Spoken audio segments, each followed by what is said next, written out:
Šiandien trumpa, laba diena, trumpa pamokėlė, kaip patogiai apsipirkti bitutės savitarnos kasoje. Čia galima mokėti grynaisiais. Vieną minutėlę. Tai žinoma, ir grynaisiais, ir kortelė. Nepavyksta nuskanuoti. Danutė, surask brūkšninį kodą ir tada priglausk. O sveriamoms prekiams reikia daryti tai, padėti čia.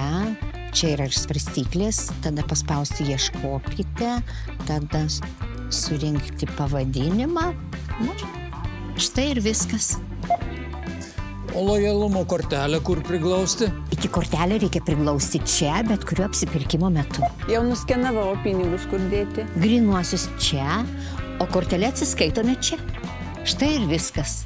Iki. O jums trumpai pakartoju, pasitikrinkite, ar savitarnos kasoje galima mokėti jums patogiu būdu.